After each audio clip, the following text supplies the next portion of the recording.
a number of products which are traded along our porous borders is not captured in our national statistics, but still the intra-African trade still stands very low compared to other regions. 40% in Asia, even more now, 60% in European Union and somewhere else. So that's the context in which why we are here. Secondly, the rules of origin are being discussed in the context of negotiating the continental free trade area, the continental African member states, all member states trading amongst each other. So that's again why we're here.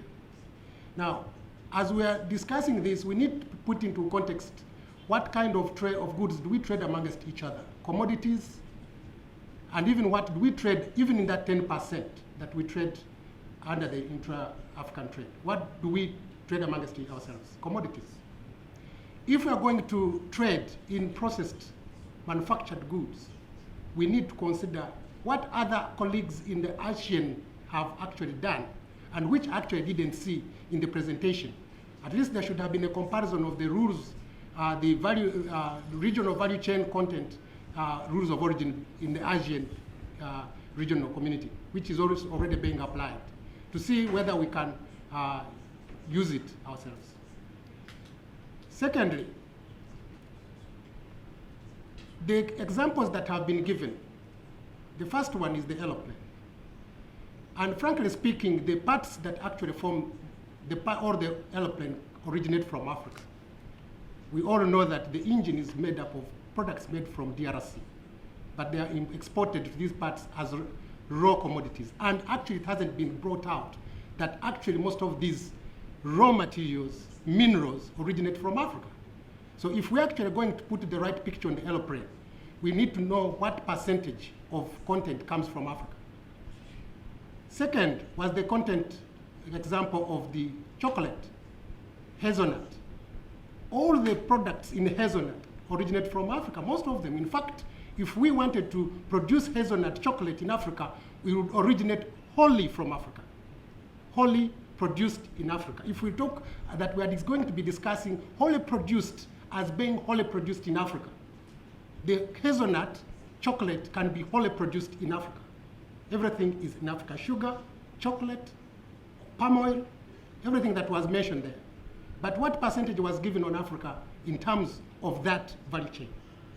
Literally zero. The third one, the iPad. Again, Africa was not even mentioned in that value chain. And if you look at the iPad, I can guarantee you, if we dismantle it, a number of it as raw materials started from Africa. And we know that all the mobile cell phones, the batteries come from our DRC minerals. So if we are going to be continuing on a status quo to trade as we have been doing for the past 500 years, because this globalization of Africa hasn't started today, not even tomorrow. It has been going on, and my colleague from East Africa has just asked a question. What was those trade routes in Timbuktu and others?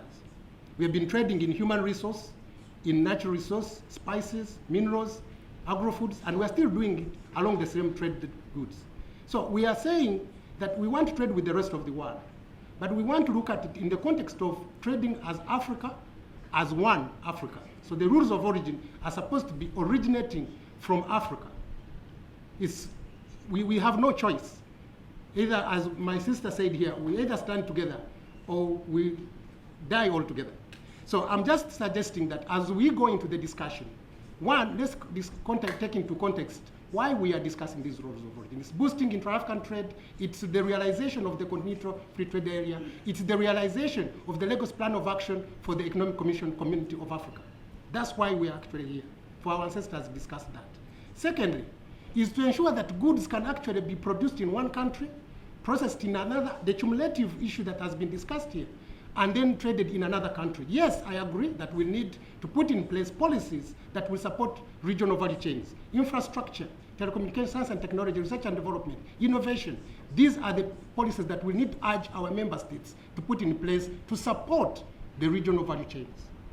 I end with a note. For those of you who have not seen the Coconomics on CNN, please visit it, and it will be uploaded by how the coconut is actually produced, and the farmer in the Ivory Coast The farmer in Ghana is getting only $1 per kilo.